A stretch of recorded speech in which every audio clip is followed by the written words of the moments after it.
अत्यंत तातडीची हे पत्रकार परिषद बोलवलेली आहे,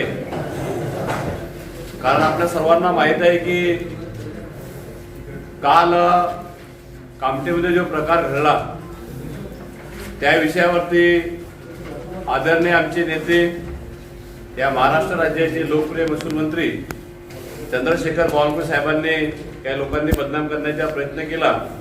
त्याचप्रमाणे आमचे उमेदवार अजयजी अग्रवाल यांच्यावर सुद्धा काही खोटे आरोप लावले। त्या अनुषंगाने आज ही पत्रकार परिषद इथे आपण आयोजित केलेली आहे। आम्ही तुम्हाला सर्वांना प्रेस नोट दिलेली आहे। मी एकदा ते प्रेस नोट आपल्या सर्वांना वाचून दाखवते की आमच्यावर कशा प्रकारे खोटे आरोप केले आहेत ते। खरं म्हटलं तर विरोधाकडून खोटे आरोप लावून भारतीय जनता पक्ष आणि माननीय पालकमंत्री चंद्रशेखर बावनकुळे साहेब यांना बदनाम करण्याचा प्रयत्न काल केला गेलेला आहे। निवडणुकीमध्ये बहुजन रिपब्लिकन एकता मंच पक्षाला अध्यक्षाची उमेदवारी न दिल्यामुळे सुलेखाताई कुंभारे यांनी माननीय चंद्रशेखर बावनकुळे साहेब यांच्यावर गंभीर आरोप काल त्यांनी काही स्वरूपामध्ये केलेले आहे। काल त्यांनी जे टाकलेले आहे सुनील अग्रवालवर त्यांच्या फार्म हाऊस सोबत भारतीय जनता पक्षाचा काही संबंध नाही। ज्यांच्या फार्म हाऊस वरती काल सुनील अग्रवाल जे टाकलेले आहे तो भारतीय जनता पार्टीचे काहीच कोणत्या पदावर नाही आहे, काही सदस्य वगैरे काही आहे नाही आमच्या कोणत्याच पक्षाचे। सुनील अग्रवाल हे अग्रवाल असल्यामुळे त्यांचे नाव जे आमचे उमेदवार आहेत अजयजी अग्रवाल यांच्यासोबत जोडले गेलेले आहे, पण त्यांच्यासोबत असा काही संबंध नाही। आमचे जे उमेदवार आहे अजयजी यांच्यासोबत काही संबंध नाही आहे। त्यांना नगराध्यक्ष पदाची उमेदवारी मागच्या वेळेस आम्ही युतीमध्ये बैरीमला आम्ही नगर परिषदची आम्ही युतीमध्ये त्यांना 2017 मध्ये आम्ही त्यांना निवडणुकीकरता अध्यक्ष पदाची उमेदवारी दिली होती। त्यावेळेस स्वतः बावनकुळे साहेब या महाराष्ट्राचे मंत्री होते, नागपूर जिल्ह्याचे पालकमंत्री सुद्धा होते। त्यांनी स्वतः एवढी मेहनत त्या उमेदवाराकरता त्यावेळेस घेतली। 80 ते 90 त्यांनी स्वतः सभा घेतल्या, काही आपल्या कॉर्नर मीटिंग घेऊन त्यांच्यासाठी निवडून आणण्याकरता पूर्ण शेवटपर्यंत त्यांनी प्रयत्न केला, पण त्यांना त्यावेळेस काही यश आपल्याला येऊ शकलं नाही। एवढी मेहनत त्यावेळेस बावनकुळे साहेबांनी घेतली। पण ह्यावेळेस सुद्धा 2025 मध्ये निवडणुकीत भारतीय जनता पार्टीने ठरवली की यावेळेसच्या नगराध्यक्ष पदाची उमेदवारी पक्षाच्या कार्यकर्त्यांना द्यावी, हे असं पक्षांनी आम्ही ठरवलं होतं की यावेळेस आपला भारतीय जनता पार्टीचा आपला कोणता तरी कार्यकर्ता आपली ही निवडणूक लढेल असं आम्ही सर्वांनी ठरवल्यानंतर बैरीम पक्षाने साथ द्यावा, मात्र त्यांनी या गोष्टीचा विरोध केला आणि आमच्या विरोधात अजय कदम यांना अपेक्षित उमेदवार त्यांनी उभा केला। आम्ही हे पण म्हटलं होतं की काही नगरसेवक आम्ही तुम्हाला देऊ आणि उपाध्यक्ष पद सुद्धा नगर परिषद आम्ही तुम्हाला देऊ, हे आम्ही त्यांच्यासोबत बोलणं केलं होतं। पण त्यांनी ते मान्य न करता त्यांनी अजय कदमला त्यांनी अपक्ष त्यांनी उभं केलं।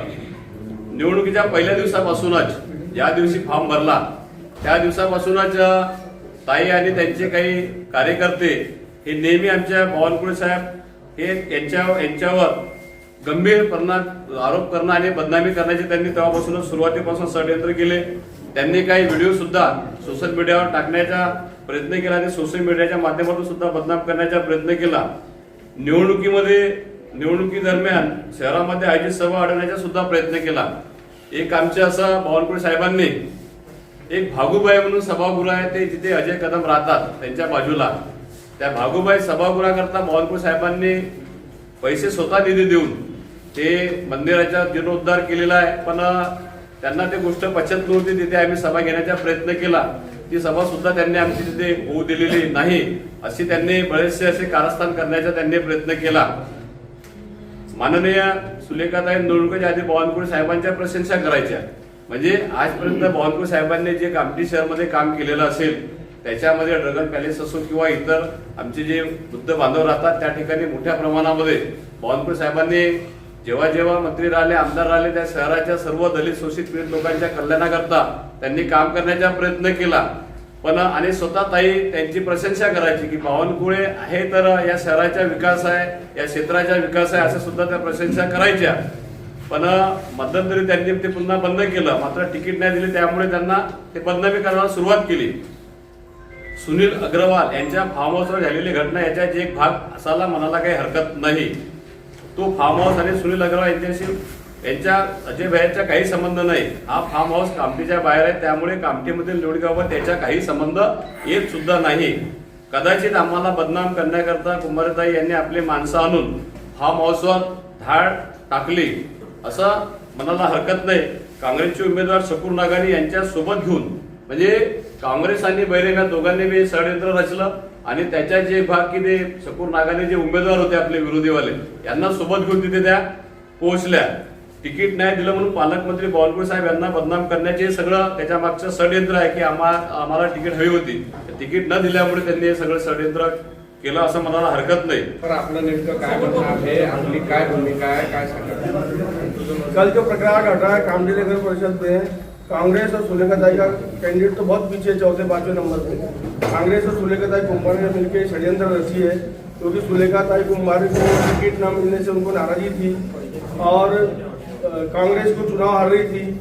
और पूरे चुनाव में जो मतदान चल रहा था जिस प्रकार से 2-2.5 बजे तक, उसके बाद उन्होंने योजना बना के वो प्लानिंग करके वो प्रकार लढा आहे. 40 वर्षापासून इथे एखादी काँग्रेसची सत्ता आहे.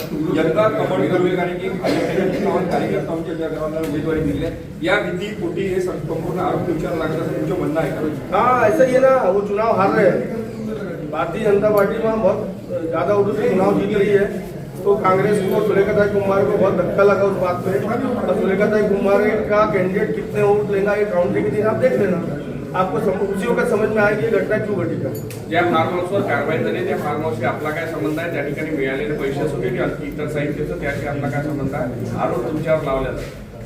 वहाँ पे जो घटना घटी और फार्म हाउस से मेरा कोई संबंध नहीं. वहाँ पे भारतीय जनता पार्टी का कोई कार्यकर्ता नहीं मिला, भारतीय जनता पार्टी का कोई पोस्टर नहीं मिला, भारतीय जनता पार्टी का कोई मिला नहीं मिला और बाकी भी कुछ नहीं मिला. वो सब प्रकार से हमारा कोई संबंध नहीं. त्या फार्म हाऊस कोणी मालक आहे त्याच्याशी आपला नेमका काय संबंध आहे आणि त्या ठिकाणी त्यावेळेस ते होते का ज्यावेळेस हा सगळा प्रकार सुरू होता. वो जो फार्म हाउस के मालक है वो मेरे रिश्तेदार है, लेकिन मैं आपको बताना चाहता हूँ, आपको बताने की जरूरत भी नहीं है कि राजनीति में सगे भाई आमने सामने खड़े रहते हैं. तो ये सब चीजें कि वो आपका कौन है ऐसा कोई बहुत ज्यादा महत्व रखता नहीं है. सगे भाई के खिलाफ माँ बेटे बाप बेटे बहन भाई चुनाव लड़ रहे पूरे महाराष्ट्र में. सुलेखाताई म्हणाल्या की बावनकुळे यांनी खूप धमकावलं, त्यांची तक्रार मी मुख्यमंत्र्यांकडे करणार आहे. तर असा काही प्रकार घडला का? 15 साल 20 साल से वही बावनकुळे के बारे में तारीफ करते करते नहीं थकते थे. अभी 15 दिन में बावनकुळे साहब ने सब कर दिए, धमकी भी दे दिए, वो भी कर दी, ये भी कर दिए. बावनकुळे साहब ने क्या किए, कामठी में दलित मुस्लिम समाज रहता है, बहुसंख्यक समाज है कामठी शहर के अंदर. आप उनसे जाके पूछिए, कामठी शहर महाराष्ट्र के नक्शे में एक संवेदनशील शहर माना जाता था. जब मालेगांव में या भिवंडी में कोई दंगा होता था या कोई घटना घटती थी तो कामठी में एहसास कर जाती थी. अभी आप कामठी शहर में जाके पूछ सकते हैं कि 20 साल में हिंदू मुसलमान के नाम पे वहाँ कोई दंगा हुआ क्या, या कोई जाति देश हुआ क्या, या दलित मुस्लिम के नाम से या दलित हिंदू के नाम से. बावनकुळे साहब की कभी भावना ही नहीं है धमकाने की. बावनकुळे साहब की एक ही भावना है, सिर्फ विकास करने की. पर्यावरण कुठेतरी नगराध्यक्ष पदासाठी कुठेतरी भाजपकडून काही सांगण्यात आलं होतं का, त्यामुळे सगळा हा विरोध झालाय का, नेमकं काय? नहीं, कभीच नहीं बताया. सुलेखाताई कुमारी यांना समन्वयातून बावनकुळे समन्वय साधणार आहे, त्यामुळे संपूर्ण जे नगराध्यक्ष पदाच्या उमेदवारासाठी संपूर्ण गटावर सुरू होता त्या संदर्भात काय सांगाल आपण? बावनकुळे साहब को कामठी के संगठन के कार्यकर्ताओं ने मजबूर किया था कि साहब इस बार पिछले बार आपने उनको टिकट दी थी और हमने पूरे पार्टी संगठन ने पूरे कार्यकर्ताओं ने आपके बोलने से उनका ताकत से काम किए. बावनकुळे साहब ने भी पैर का ऑपरेशन रहने के बाद में 88 सभा लिए और बहुत ताकत लगाए. दुर्भाग्य से वो चुनाव हार गए. तो एक बार सब कार्यकर्ताओं की इच्छा थी, पार्टी संगठन की इच्छा थी कि हमारे भी का कार्यकर्ता चुनाव लड़ना चाहिए. अजय भाई, इसके पहले कामठी नगर परिषद में जो भ्रष्टाचार हुआ है, बावनकुळे जी ने जाहिर किया है कि अगर भाजपा की सरकार आए या न आए, राज्य सरकार उसमें जांच करवाएगी. अगर आप जीत के आते हैं तो क्या आप इसमें कदम उठाएंगे? नहीं, बिल्कुल जांच करवाएंगे ना. जीत के आने या नहीं आने का कोई सवाल नहीं है. भारतीय जनता पार्टी तो भ्रष्टाचार की जांच करती है और उस जांच की राजनीति करती है. राष्ट्रवादी के 12 लोगों का जो बोगस मतदार थे वो लोगों ने पकड़े थे. शाहजहां जी उम्मीदवार थे राष्ट्रवादी के, उनके समर्थन में 12 लोगों ने बोगस मतदान किया था. और आपकी भी घटना, क्या लगता है कि ये जो इलेक्शन है क्या काफी कॉम्प्लिकेशन हुआ है, तो क्या रद्द करने का आप क्या डिमांड करोगे? उन्होंने किया, आपका समर्थन क्या रहेगा? बिल्कुल है ना, उनकी यही साजिश थी. जब उनको चुनाव दिख गया था, 8 दिन पहले उनको चुनाव समझ में आ गया था, तो हमारी सभा में डिस्टर्बेंस करना, हमारी सभा में खलल डालना, हमारे प्रचार में खलल डालना, हमको बदनाम करना, बावनकुळे साहब के बारे में दुष्प्रचार करके वीडियो निकालना कि इनने कोई काम नहीं किया 15 साल में वगैरह वगैरह, जो वो उनको हार 8 दिन पहले दिख गई थी, तो वो एनसीपी के लोगों को पकड़ना या हमारे बारे में दुष्प्रचार करना, जैसे फार्म हाउस पे जाके ये सब उनके हार का डर है और हमारे को बावनकुळे साहब को भारतीय जनता पार्टी को बदनाम करने का षड्यंत्र है।